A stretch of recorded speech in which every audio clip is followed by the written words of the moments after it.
Fundraising mindset in nonprofits. What do you need to understand about your donor? So, building relations with your donor is all about knowing and understanding them. And by understanding, I don't just mean understanding their strategic plan, their vision, mission, value statement, their country strategy, or their thematic policy. All of these things are super important, of course, especially in the stage of creating your project proposal. But what I mean by understanding is a little bit deeper than that. It's more about what makes them tick, understanding why they say yes to your proposal. That's really as important as understanding why they say no to your proposal. So once you get your grant approved, please invest some time in trying to understand what made them say yes to your proposal. You can simply also ask your contact person, of course, and find out what is in it for them. So, what is something that they hope to get out of the joint work, the project, the collaboration with you? What are things that they dream of, and what could be a risk for them in this as well, right? So, as soon as you get your project grant approved, the relationship with your donor is changing because now you are partners to achieve a shared purpose, which is laid down in your project proposal as approved by them. And now you are working together, even if it feels maybe like you're doing the work, they're sitting at the desk and just reading reports and sending money. Still, they're part of the work and they share the purpose with you, and that's why they said yes, right? Even if the relationship remains formal, as it happens with some donors, even if the relationship remains distant or is remote, maybe because they will not be able to visit your community, you might never see them in person, even if it feels like there is this big gap between you, still your relationship has changed with that grant, with that approved grant, and your donor is now expecting to be treated differently by you, right? They're now expecting to be treated as a partner in the work that you're doing for the project, and maybe even their expectations go beyond the scope of the project, right? So now you need to really understand what they want from you in this new stage. And of course, you can find a lot of the technical things that they want from you in the contract, like reporting deadlines and financial rules and things like that. But deeper, you need to understand what is important about this project for them, right? So you need to know what they want to get out of it, what is in it for them, what could be something that will impact them by being part of this project. So, how do they feel about this project? What are their dreams? How does this project fit into their dreams? And what are they expecting from that, right? And then, of course, we also need to look a bit at what is the risk for them, right? We dig a bit deeper and we think about, okay, what could be actually their worst case scenario with this project? What is maybe a nightmare for them regarding this project, or maybe in general with their the work that they do with granting money to nonprofit organizations? Yeah, what could be a risk for them that they're taking by funding you? Yeah, for example, you might get a grant from a government agency or from a ministry. In many countries where ministries are giving out grants to nonprofit organizations in their own country or abroad, the parliament is holding the ministry accountable for their expenses, and that includes their granting work. Yeah, so it might be that somebody finds out something about activities in a certain location, and a member of the parliament might ask critical questions in the parliament to the minister about something that might be related to your project, right? And then the minister has to answer those questions, and the civil servant, maybe your contact person for the project implementation, needs to give the answers to the minister, right?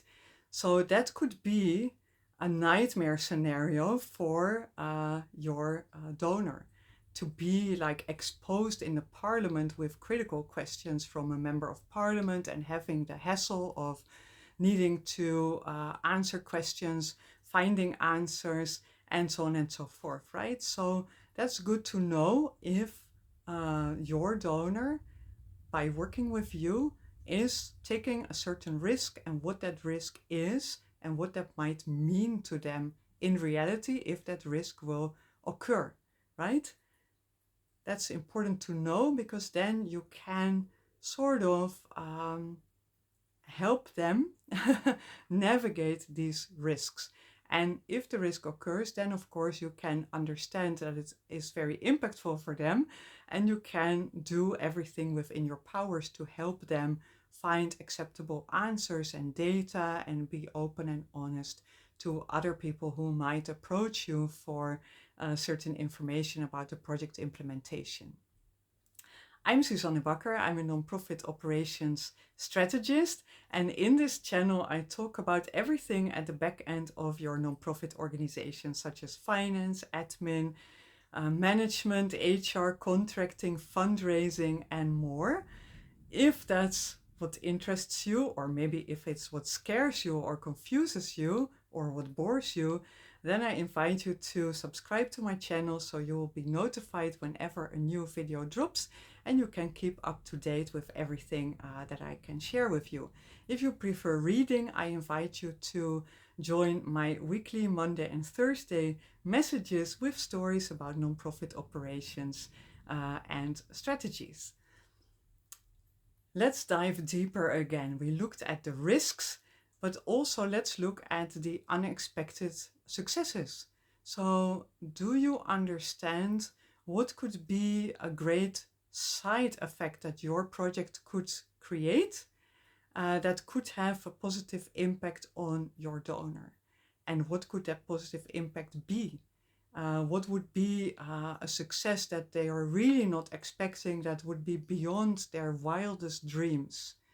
What is something that would make them truly enthusiastic? Do you know those things? Try to find out, right? If your donor is, for example, a private foundation, it might be important for them to be accountable to people in their community or maybe donating to them. And so if you have a success that's really easy to show, then it might be a great unexpected win for them, an unexpected success for them, if they can sort of show this in the media, for example. Yeah, so that could be something that you can help them with, and they might not expect that simply from giving you a grant. Let's go deeper still, right? So far, we've been talking about organizations. Yeah, so it's an organization that's giving you a grant, and that's having a contract between you and them for how to use that grant, what are the activities to be done, and so on and so forth. But at the same time, you will have one, maybe two contact persons within that organization, right? You will have somebody that you're going to liaise with around the implementation, and you might have a separate contact person for the finance questions of your project and reporting. So what are those kind of people, and what is important for them in implementing this project? How will this project affect them, but also maybe their colleagues or their bosses or their department, for example?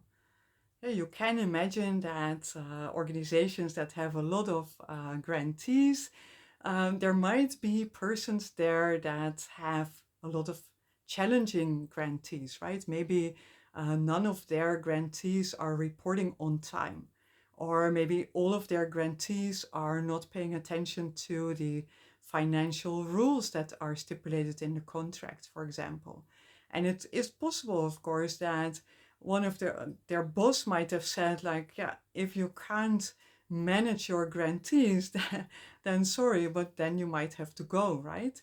So it could be that you are maybe um, grantee number 11, and all the 10 others have not really performed well or have not really honored the stipulations of the agreement when it comes to reporting, for example. And if you then make a mistake, then it might have a big impact on your contact person, right?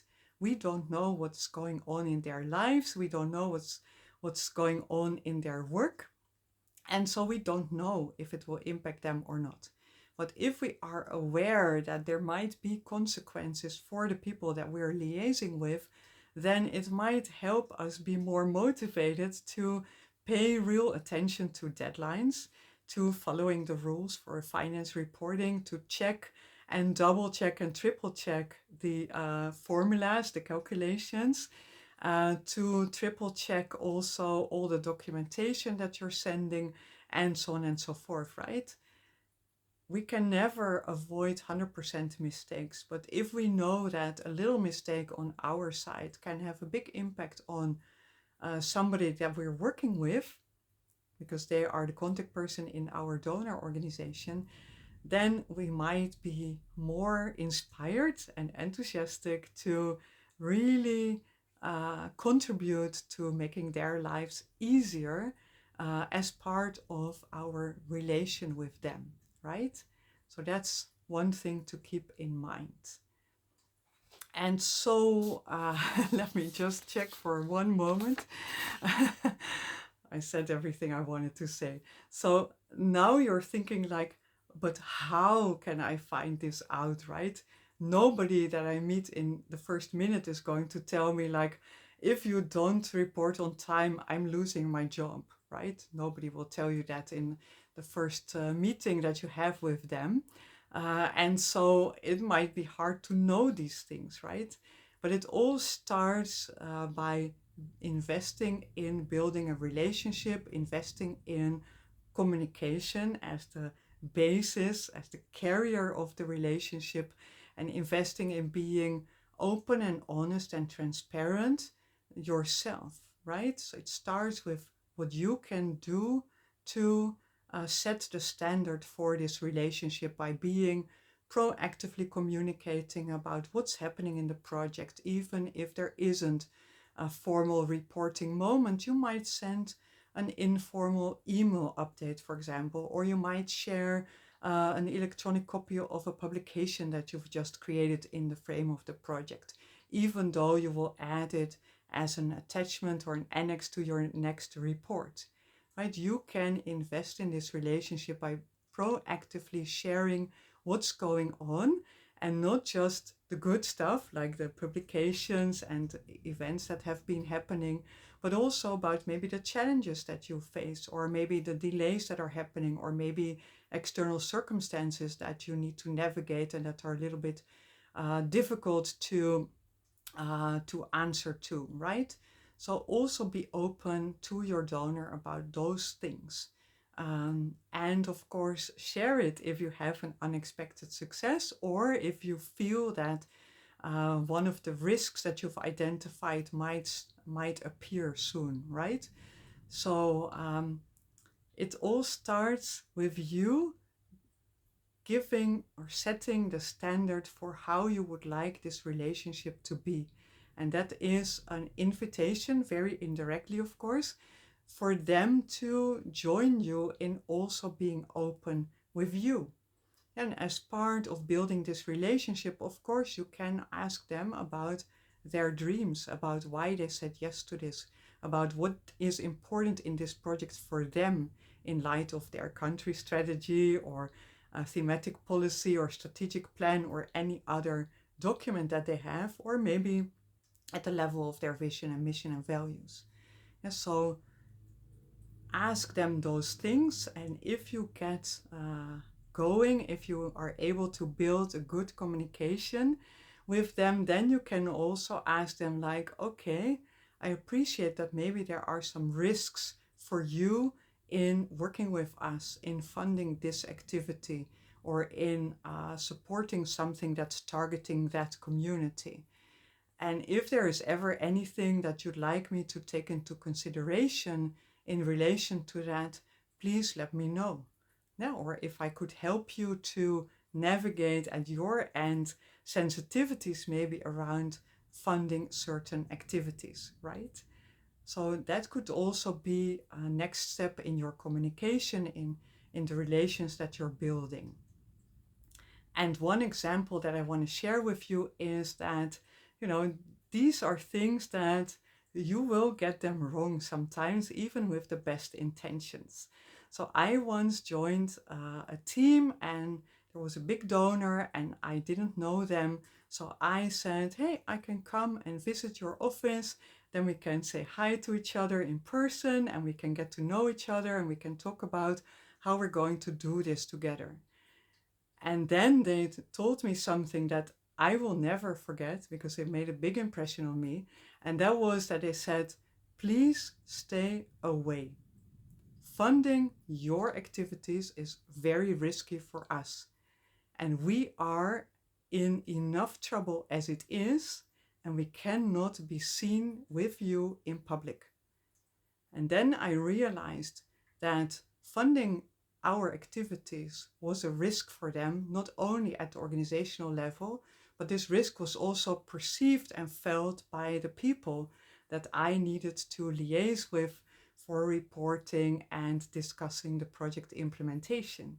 Right? That's when it became clear to me that these people were in their office every day, super happy that I wasn't there and that they weren't connected with me visibly, right? I didn't go to their office. I didn't link to them on social media. I didn't mention them anywhere. And so there was no trail to connect us. And I realized that that was very important to those persons that I was dealing with. And that made me realize that I wanted to do something to reward them for taking that risk. And the only thing I could think of was to really invest in making them feel part of what we were doing with their support and of really making them feel proud of what we were able to achieve with their help and what actually therefore they were able to achieve with their resources. Yeah, so I started giving them informal updates about scoops and about uh, things that were happening. I made sure that if there was a problem, I would tell them about it before they would hear it from anybody else. And so I heavily invested in communicating with them on a much more intensive level than I would otherwise have done, right? So officially, I think we had to report every year. And I already thought, okay, let's maybe send them a mid-year report very informally as well. But now I felt like I have to do something almost every month and whenever things are happening as well. Yeah, so that's something that made me think about that donor, about the person that I was dealing with, but also the organization, and that made me change how I was treating them. So now I'm curious, did you ever have such an aha moment as well? What was something that you learned about one of your donors and how did that impact how you were treating them? I'm really curious to know, and if you want to share that in the comments below, I would be super happy to read that and to talk more about that. You can also join my free community, the nonprofit support community on Heartbeat, and we can talk about it there. Next time, I would like to talk to you about trends in calls for proposals and project grant management from the side of donors. So what are trends that your donors might also be following or applying, and how can you respond to that? Bye for now.